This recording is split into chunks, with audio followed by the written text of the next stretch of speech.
Epístola de Paulo a Timóteo, capítulo 6, do verso 17 ao verso 21. Assim diz o texto sagrado: manda aos ricos deste mundo que não sejam altivos, nem ponham a esperança na incerteza das riquezas, mas em Deus, que abundantemente nos dá todas as coisas para dar a gozarmos. Que façam bem, enriqueçam em boas obras, repartam de boa mente e sejam comunicáveis. Que entesourem para si mesmos um bom fundamento para o futuro, para que possam se apoderar da vida eterna. Ó Timóteo, guarda o depósito que te foi confiado, tendo horror aos clamores vãos e profanos e às oposições da falsamente chamada ciência, a qual, professando-a alguns, se desviaram da fé. A graça seja contigo. Amém. Pai maravilhoso, bendito, santo, único Deus, damos graças por esse momento oportuno que o Senhor nos proporciona de poder conhecer a Ti através da Sua bendita palavra, auxiliado pelo Teu Espírito. Senhor, para tanto, eu suplico que os Teus filhos, eles tenham o auxílio do Teu Espírito, sim, essa graça para abrir as suas mentes, e eles reterem no coração o que vier da Tua parte. Sobre mim que recaia, Pai, também a capacitação para que eu transmita somente verdades, vida de Ti. Eu oro a Ti em nome de Jesus. Amém. Por sentar, irmãos.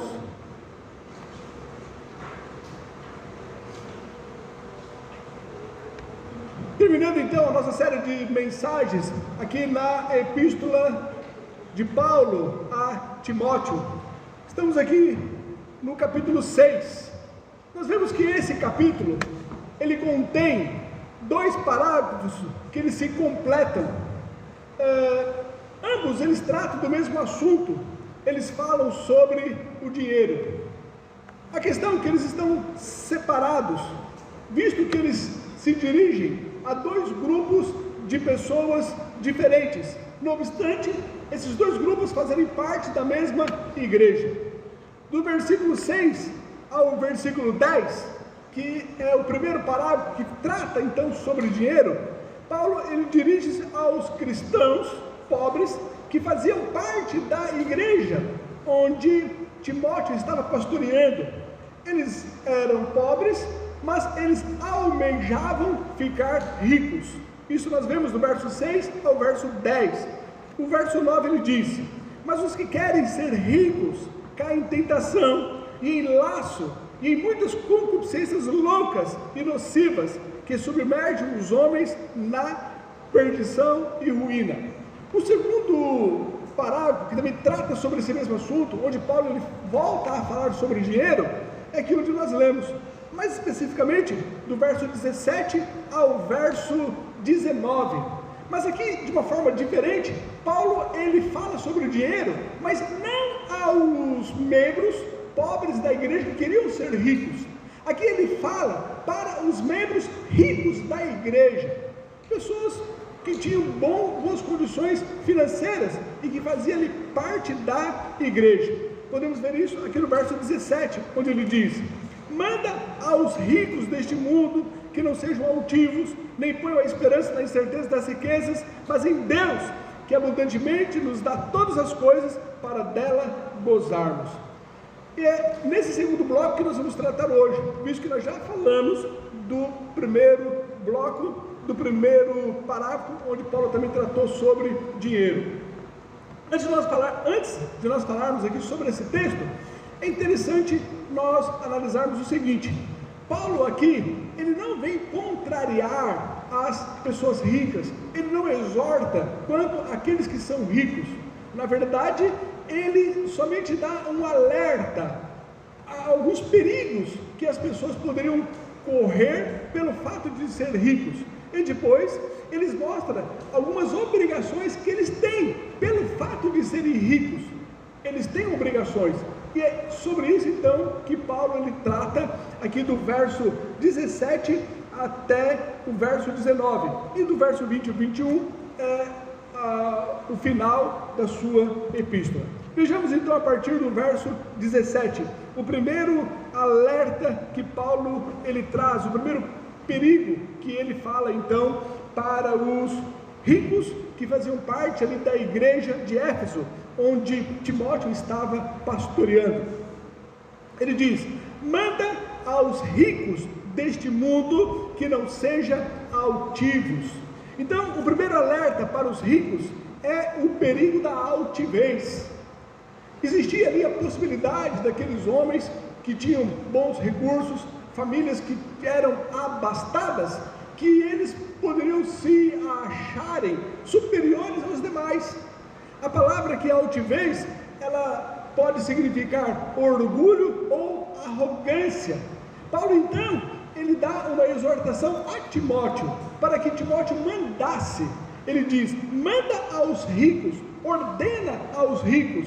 É um imperativo, uma ordem, para que ele falasse aos ricos que eles não fossem arrogantes, que eles não fossem soberbos, que pelo fato deles serem ricos, eles não se achassem superiores aos demais, que o fato deles terem condições melhores que alguns outros membros da igreja que não eram bastados, que eram mais pobres, que eles não se achassem superiores.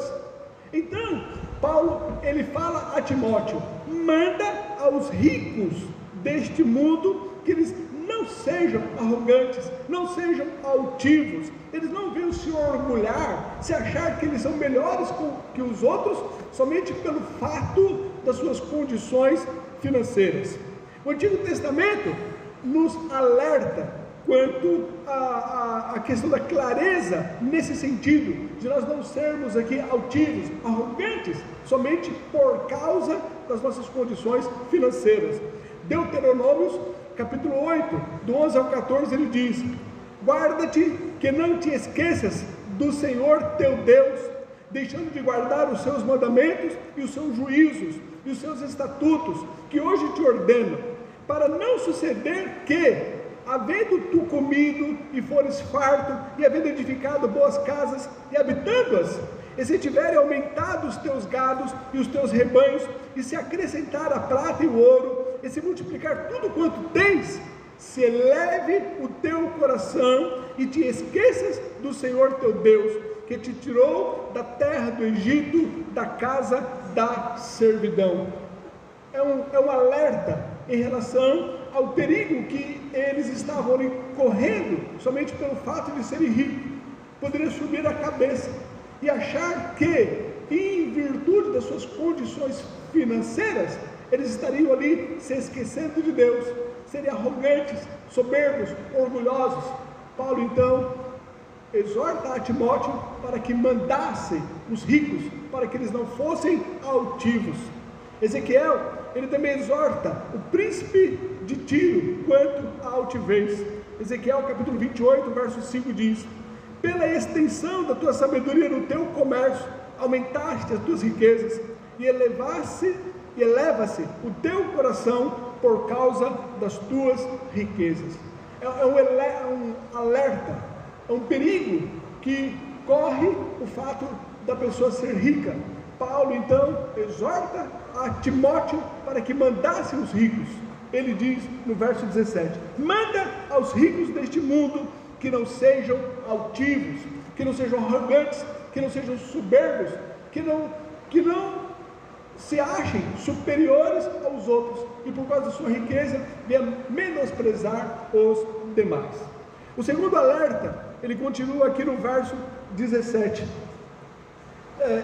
manda aos ricos deste mundo que não sejam altivos, nem ponham a esperança na incerteza das riquezas.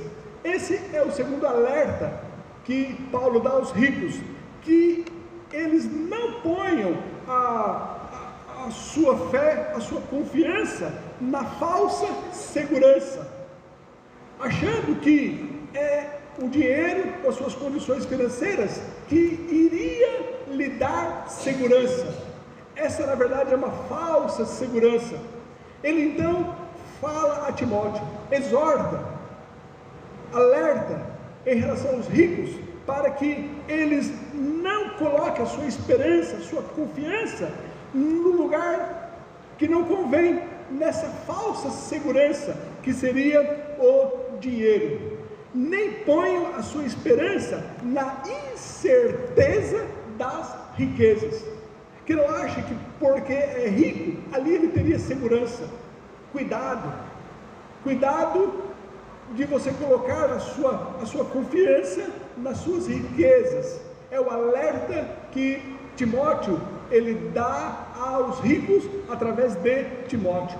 Jesus ele nos alertou para nós não confiarmos nas riquezas. Mateus capítulo 6, o verso 19 diz: não ajunteis tesouros na terra, onde a traça e a ferrugem tudo consomem, e onde os ladrões minam e roubam. Lucas capítulo 12, do verso 16 ao verso 21, é um outro alerta de Jesus quanto a colocar a confiança nas riquezas. Ele diz, e Lucas 12, 16 ao 21, e propôs-lhe uma parábola, dizendo: a herdade de um homem rico tinha produzido com abundância. Ele arrazoava consigo mesmo, dizendo: que farei? Não tenho onde recolher os meus frutos. E disse: farei isso, derrubarei os meus celeiros, edificarei outros maiores, e ali recolherei todas as minhas novidades e os meus bens, e direi à minha alma: alma, tens em depósito muitos bens para muitos anos, descansa, come, bebe e folga. Mas Deus lhes dirá: louco, esta noite te pedirão a tua alma, e o que tens preparado, para quem será? Assim é aquele que para si ajunta tesouros e não é rico para com Deus.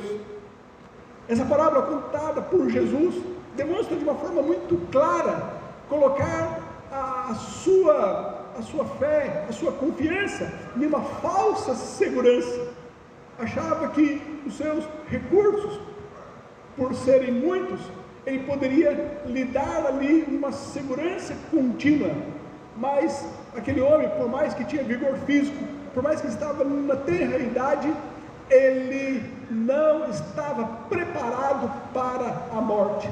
Hoje te pedirão a tua vida, a tua alma, e o que tens preparado, para quem será?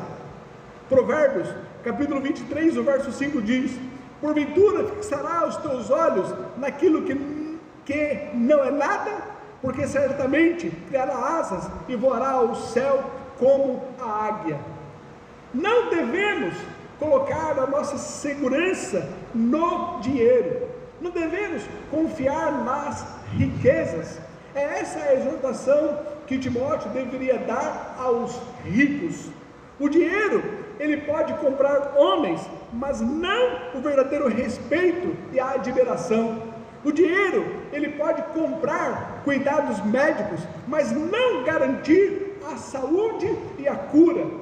O dinheiro, ele pode proporcionar bons relacionamentos, mas não pode comprar o amor genuíno e a verdadeira amizade. O dinheiro, ele pode proporcionar conforto, mas ele não pode te dar a paz interior. O dinheiro, ele pode comprar proteção, mas não a confiança e a lealdade.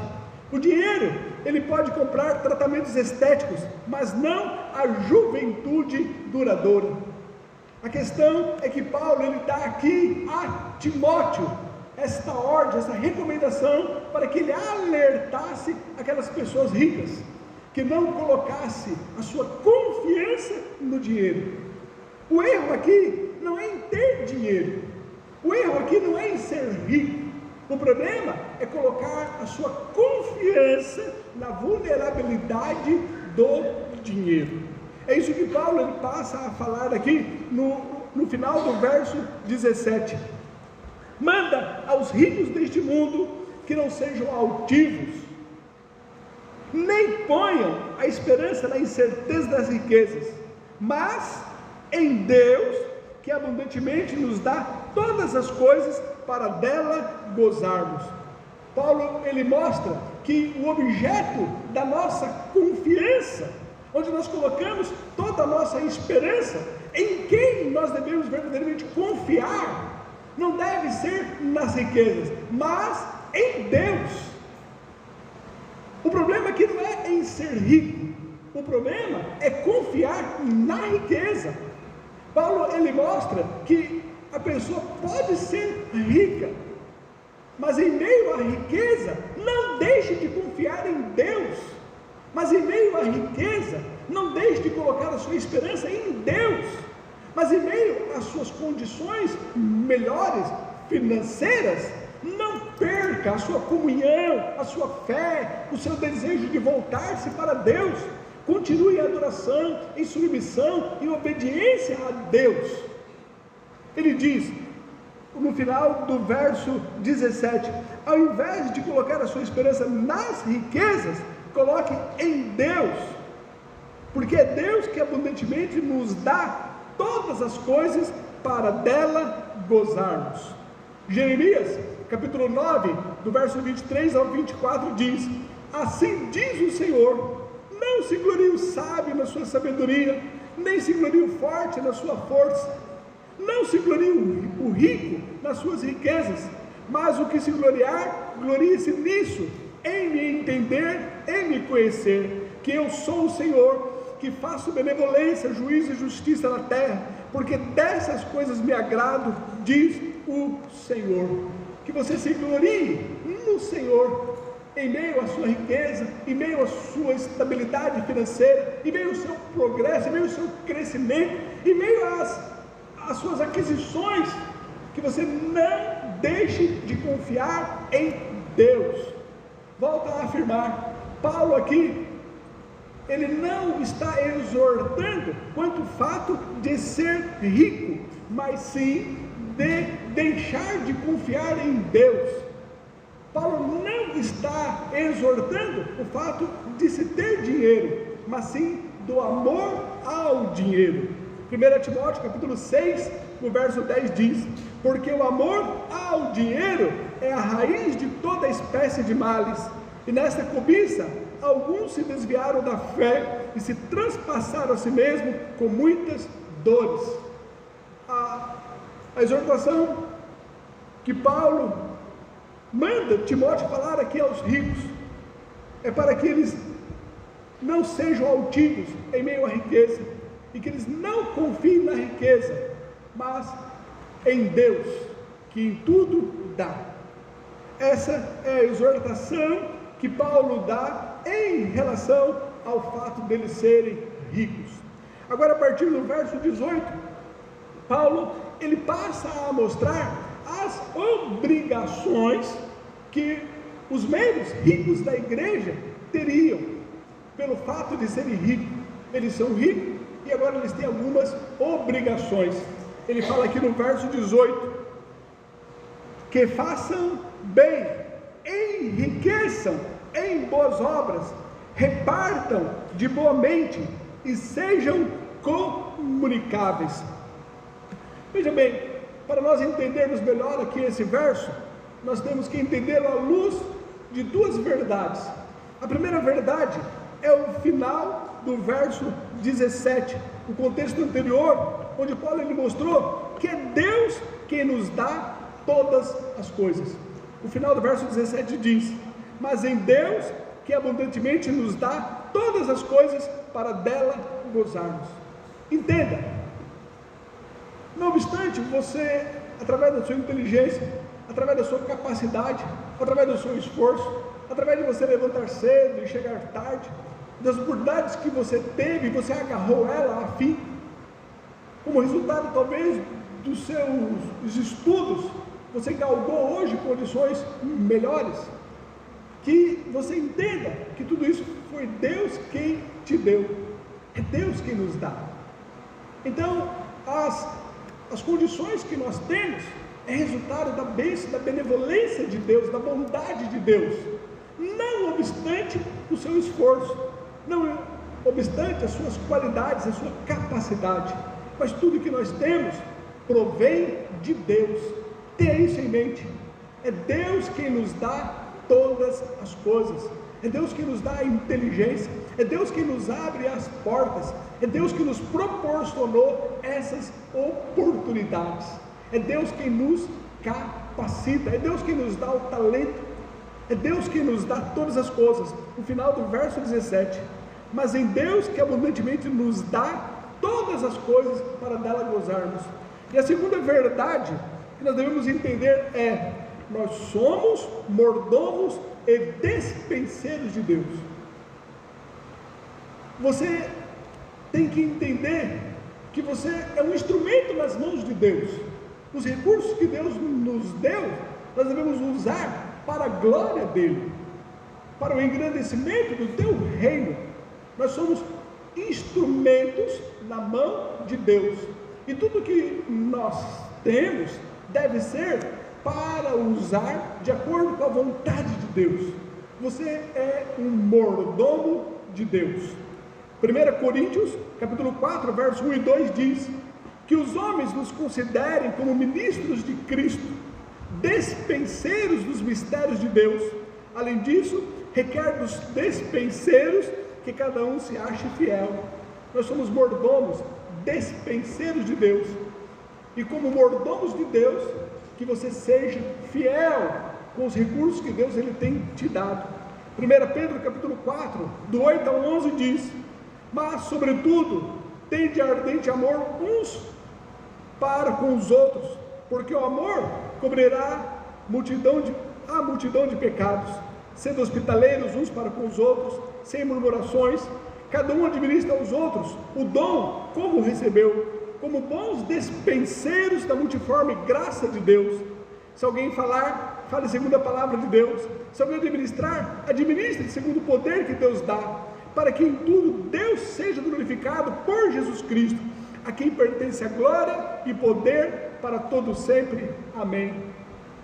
A partir do momento que você entende que tudo que você tem foi Deus quem te deu, e o que você tem que entender que você é um mordomo, um vaso, um instrumento na mão de Deus. Aí sim a gente entende aqui o verso 18, ele diz que você como mordomo, como tendo recebido de Deus, que você agora faça o bem, que você enriqueça em boas obras, que você reparta de boa mente, que você seja comunicável. Timóteo ele devia ordenar aqui aos ricos para que eles praticassem o bem, eles serem ricos em boas obras, generosos e prontos a repartir, usando a riqueza para aliviar os necessitados, aqueles que estão famintos, aqueles que estão padecendo, que ele usa os recursos que Deus deu para promover boas causas. O que Paulo está exortando aqui a Timóteo, para que ele demonstrasse ali aos ricos, que eles não tivessem o mesmo comportamento que teve aquele homem rico, que foi indiferente com a necessidade de Lázaro. Lucas capítulo 16, do verso 19 ao verso 21 diz: ora, havia um homem rico, e vestia-se de púrpura e de linho finíssimo, e vivia todos os dias regalada esplendidamente. Havia também um certo mendigo chamado Lázaro, que jazia cheio de chagas à porta daquele, e desejava alimentar-se com as migalhas que caíam da mesa do rico, e os próprios cães vinham lamber-lhe as chagas. Este homem rico vivia nababescamente, de uma forma confortável, na sua casa, e ele à porta tinha ali um homem que fora colocado ali de propósito para que porventura esse homem rico o auxiliasse, mas ele nada fez para com Lázaro. Ele tinha condições de ajudar o necessitado, ele poderia ajudar ali a Lázaro, mas ele não o fez. Irmãos, que possamos entender que tudo que nós temos provém de Deus, tudo que nós conquistamos foi Deus que nos ajudou, e se nós temos, que possamos ser despenseiros, mordomos, a ajudar aos necessitados, com os recursos que Deus ele tem nos dado. O problema não é nós termos adquirido condições melhores, mas ao termos que podemos abençoar os demais. É o que ele fala aqui no verso 18, que façam bem, enriqueçam em boas obras, repartam de boa mente, sejam comunicáveis. É a primeira obrigação que ele dá aqui aos ricos. A segunda obrigação, nós vemos aqui no verso 19: que entesourem para si mesmos um bom fundamento para o futuro. Esse fundamento se refere a um tesouro espiritual. Esse tesouro espiritual seria como consequência pelas boas obras praticadas por Timóteo em ajudar ali os necessitados. Ele iria receber esse tesouro no céu. Ele iria estar aqui entesourando para si um bom fundamento.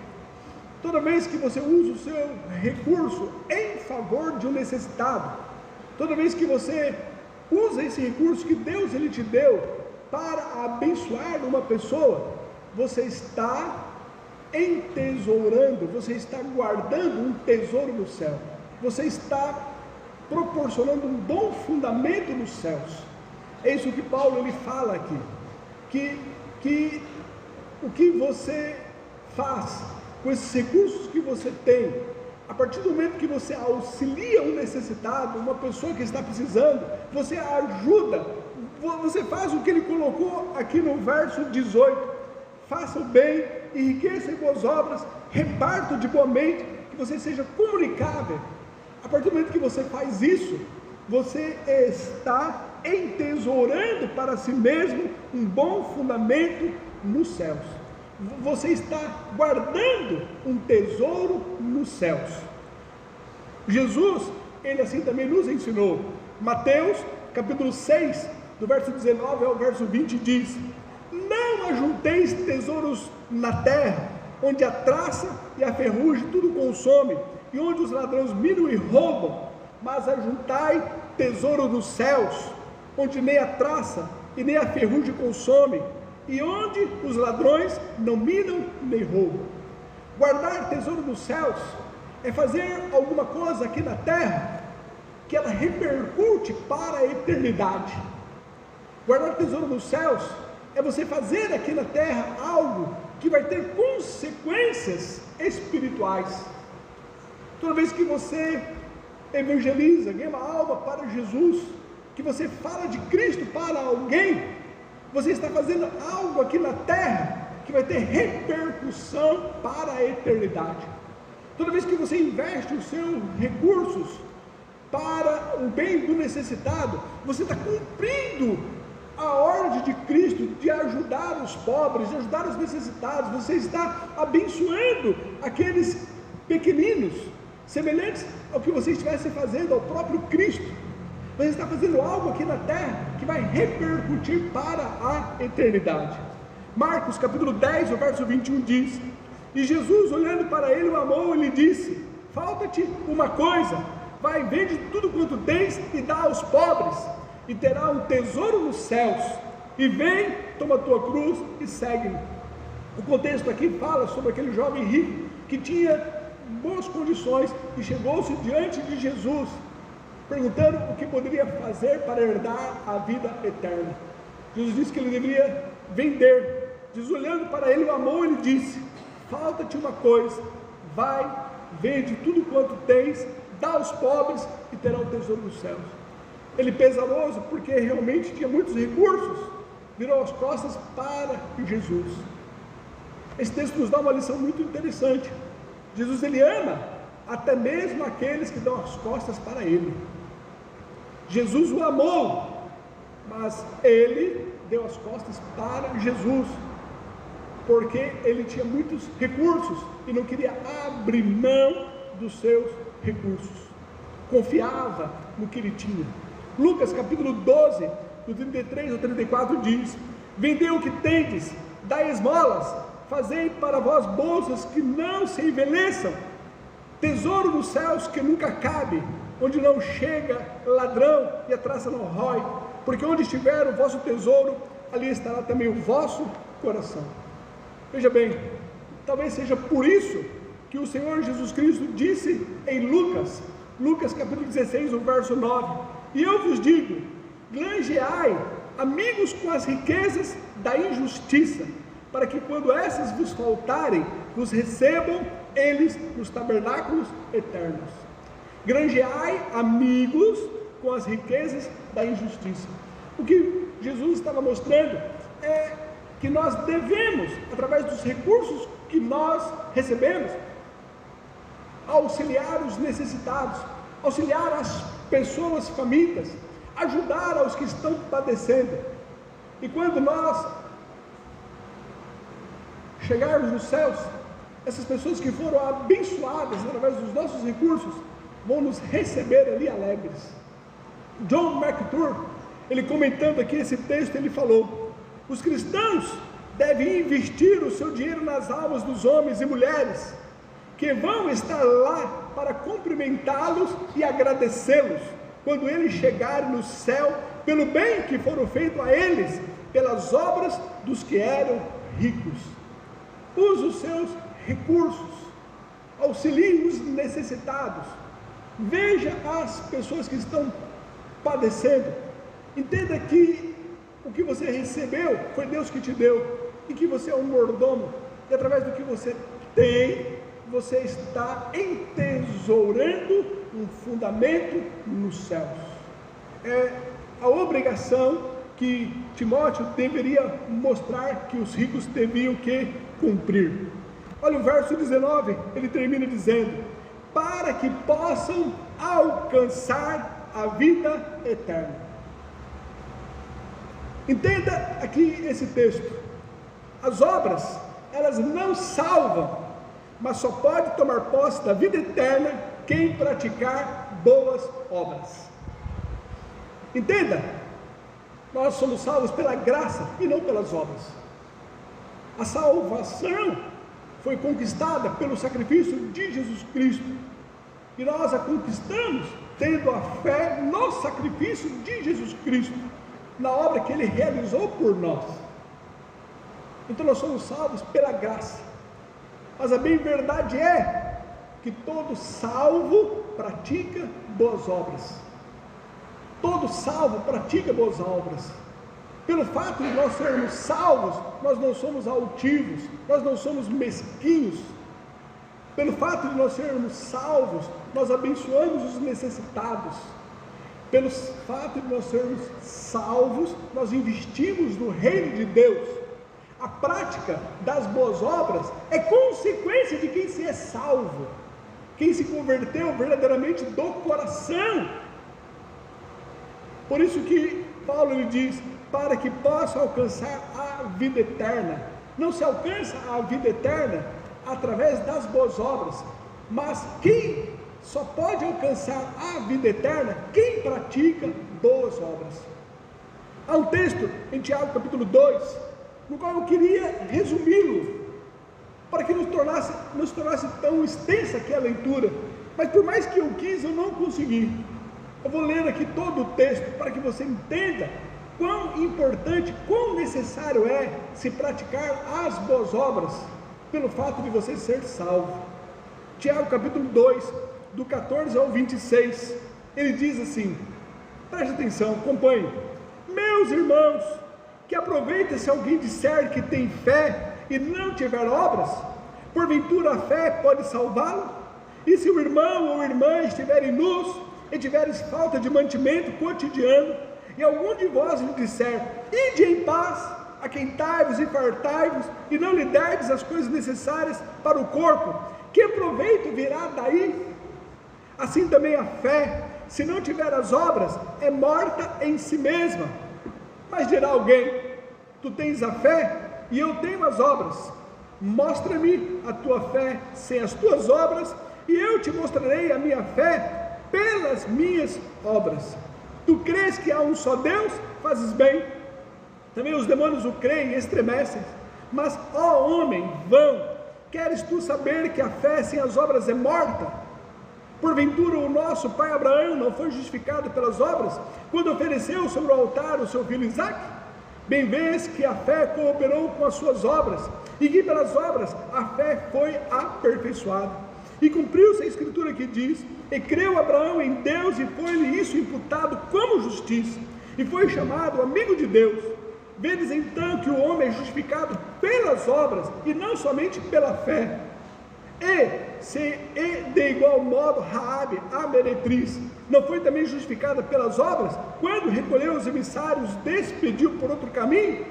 Porque assim como o corpo sem o espírito está morto, assim também a fé sem as obras é morta. Esse texto ele não está contradizendo ao que Paulo fala sobre a salvação pela graça. A questão é que Paulo ele fala em relação à pessoa antes de se converter, quando ela precisa da graça, da fé no Senhor Jesus Cristo. E Paulo e Tiago ele traz aqui a salvação depois da conversão, quando alguém se é convertido, quando alguém se é crente, quando alguém se diz salvo, qual seria então o comportamento dele que garante, que corrobora, que prova que essa pessoa é salva? O que autentica, o que comprova que você realmente é salvo, é sua mudança de comportamento, é sua mudança de coração, é sua mudança de vida. Por isso que Paulo lá em Efésios capítulo 2, quando ele fala que nós somos salvos pela graça, ele chega no verso 10 e diz que nós somos feitos para as boas obras, criados para boas obras. Após sermos salvos pela graça, nós temos que praticar as boas obras. O fato que Deus nos deu recursos, nos deu condições melhores, isso nos deve levar, não a mesquinhez, não nos sermos sovinas, mas sim abençoarmos aos necessitados. É o que Paulo ele exorta a Timóteo a falar como obrigação aos ricos, no final do verso 19, para que possam se apoderar da vida eterna. Mateus capítulo 25, do verso 44 a 46 diz: então eles também lhes responderão dizendo: Senhor, quando te vimos com fome e com sede, ou estrangeiro, ou nu, ou enfermo, ou na prisão, e não te servimos? Então lhe responderá dizendo: em verdade vos digo, que quando a um destes pequeninos o não fizestes, não os fizestes a mim. Olha, como consequência de não abençoar com os recursos que nós tínhamos aos necessitados, ele diz no verso 46: irão estes para o tormento eterno, mas os justos para a vida eterna.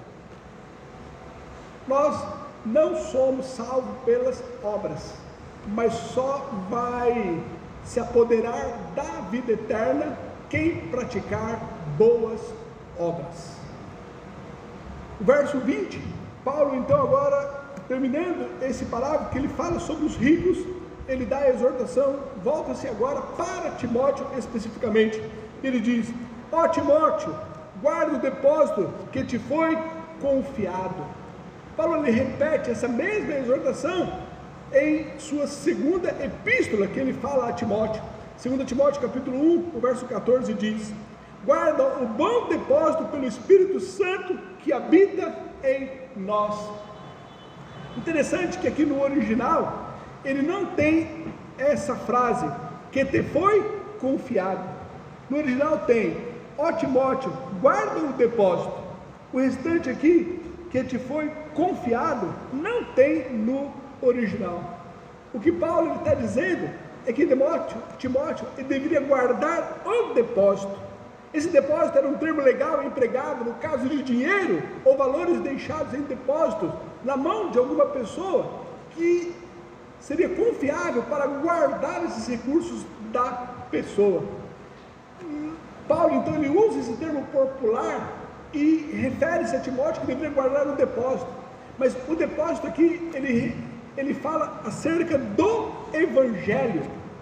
Timóteo deveria guardar o Evangelho, preservando e compartilhando com as pessoas, sem omissões e sem distorções.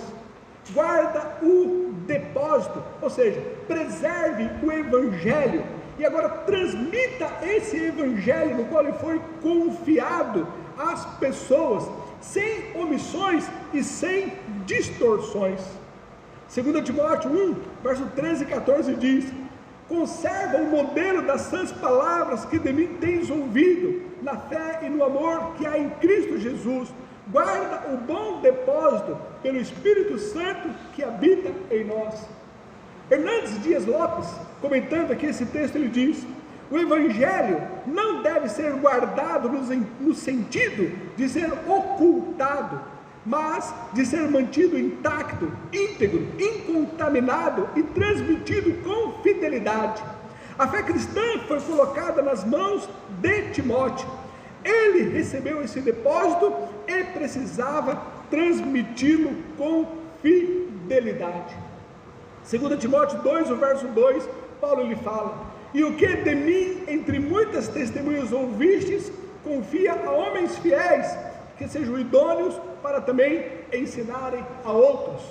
Nós temos esse depósito, a nós também nos foi confiado o Evangelho, e nós, como a igreja do Senhor Jesus Cristo, somos os guardiães da verdade, e nós devemos então transmitir esse Evangelho, mas o Evangelho sem omissões e sem acréscimo, mas o verdadeiro Evangelho. Esta é uma obrigação também que cabe a cada um de nós. Ele continua no verso 20: tendo horror aos clamores vãos e profanos. Aqui no final do verso 20, Paulo exorta a Timóteo que ele não ficasse discutindo com aqueles falsos mestres que haviam se introduzido ali na igreja e que estavam trazendo ali um falso evangelho, um evangelho corrompido, um evangelho distorcido. Paulo então exorta Timóteo: você guarda o bom depósito, mas não fique discutindo, não fique falando conversas vãs e inúteis com esses que trazem o evangelho contrário ao ensino dos apóstolos. Ele diz: tendo horror aos clamores vãos e profanos. O falso ensino era algo que Timóteo ele deveria evitar. Ele não deveria dar ouvidos a essas conversas inúteis e profanas. No final do verso 20: e as oposições da falsa mente chamada ciência. Timóteo também deveria evitar as ideias contraditórias, que falsamente era chamada de ciência. Não fique discutindo, não fique falando com essas pessoas que trazem o evangelho contrário à verdade. São coisas inúteis que não vale o seu desgaste. Você guarda o depósito, você transmita ele sem omissão e sem acréscimo. Você fale o evangelho verdadeiro e não discuta com esses que traz aqui o falso evangelho. O verso 21: o qual, professando alguns, se desviaram da fé. Ou seja, se desviaram do ensino dos apóstolos. Paulo mostra aqui a Timóteo o resultado de trocar as verdades bíblicas pelas conversas inúteis e profanas. Quando alguém troca o evangelho verdadeiro, o evangelho dado pelos apóstolos, o evangelho das escrituras sagradas, por esse falso evangelho, por esses modismos da época, e fica então discutindo com essas formas inúteis, com essas pessoas inúteis que trazem um falso evangelho, a consequência disso é se desviar da fé. A questão, a palavra aqui, se desviar no grego, é astochel, tem o sentido de errar o alvo no esporte de arco e flecha. O sentido é que eles se desviaram da verdade. Por eles então não ficar no evangelho dos apóstolos, eles abandonaram a fé, eles se desviaram da fé. 1 Timóteo 6, do 3 ao 6 diz: como te roguei quando parti para a Macedônia, que ficasse em Éfeso, para advertir a alguns que não ensinem outra doutrina, nem se dê a fábulas ou genealogias intermináveis, que mais produzem questões do que edificação de Deus, que consiste na fé. Assim o faço agora. Ora, Ora, o fim do mandamento é o amor de um coração puro e de uma boa consciência e de uma fé não fingida, do que, desviando-se alguns, se intrigaram a vãs contendas. Timóteo, guarda o bom depósito, o evangelho verdadeiro, transmitido pelos apóstolos. Não fique com essas discussões vãs, por esse motivo da época, por esse falso evangelho, que por vezes leva uma igreja a se inchar, e não verdadeiramente pessoas comprometidas com a submissão ao senhorio de Cristo. Esse falso evangelho que leva as pessoas a estarem na igreja, mas não se submeterem a Cristo, ao seu senhorio, é um falso evangelho. Essas pessoas que estão na igreja por causa de um oba-oba espiritual, que querem estar vivendo uma vida no final de semana na igreja, durante toda a semana, conforme o seu bel prazer, é um falso evangelho. Esse evangelho que não leva as pessoas a confessar os seus pecados, a se arrependerem, a reconhecer os seus erros, a mudança de vida, a mudança de comportamento, é um falso evangelho. Esse evangelho do modismo, que só leva as pessoas a se envolverem por causa do louvorzão, mas não por causa de uma conduta respaldada no senhorio de Cristo, é um falso evangelho. Ó Timóteo, guarda o bom depósito, guarda o verdadeiro evangelho e transmite ele sem omissão e sem acréscimo. E deixe de lado esses falatórios profanos, inúteis, as conversas vãs, não vai levar a nada. Caso você venha aderir, a consequência é se desviar da fé.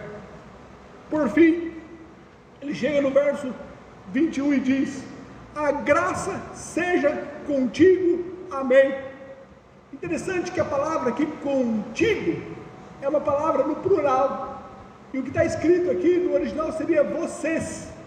O que Paulo ele diz aqui no final é: a graça seja com vocês. Ele não está aqui se direcionando a Timóteo, mas ele está se direcionando a toda a igreja, mostrando então que essa epístola deveria ser lida por toda a igreja e deveria ser praticada por toda a igreja. E que Paulo ele repete aqui o que ele falou no começo desta carta, que eles deveriam depender da graça. 1 Timóteo 1:2 diz: ó Timóteo, meu verdadeiro filho na fé, graça, misericórdia e paz da parte de Deus, o nosso Pai, e de Jesus Cristo. Ele inicia a sua carta mostrando que todos os membros dependiam da graça. Ele finaliza mostrando que todos os membros dependiam também da graça, porque sem a graça a igreja não teria condições, pelas suas próprias forças, rejeitar o erro e combater a verdade. Sem a graça a igreja não teria condições, pelas suas próprias forças, de fugir do mal e buscar a piedade. Sem a graça de Deus, que iria qualificá-lo, capacitá-lo e fortalecê-los, a igreja, pelas suas próprias forças, não teria condições de renunciar à cobiça, cultivar o contentamento, a generosidade e permanecerem fiéis até o fim na prática dessas responsabilidades cristãs. Somente a graça divina poderia sustentá-los e transformá-los. Dessa forma, então, Paulo ele termina aqui a sua carta, mostrando que eles dependiam da graça de Deus. Somente ela poderia transformá-los e sustentá-los. Concluindo, então, nós aprendemos que nós também, enquanto igreja, nós devemos reconhecer esses alertas que Paulo nos deu, enquanto a questão das riquezas, e que Deus nos abençoe, e que daqui saia pessoas com condições boas financeiramente, que daqui saia doutores, que daqui saia juízes, que daqui saiam engenheiros, que Deus abençoe os vossos filhos e saiam daqui profissionais liberais, que Deus abençoe, que dê recursos financeiros, como consequência da bênção de Deus sobre sua vida e sua família, como resultado do seu esforço, da sua labuta no seu estudo. Que Deus te abençoe em nome do Senhor Jesus Cristo, mas que isso não te torne você uma pessoa arrogante, uma pessoa altiva.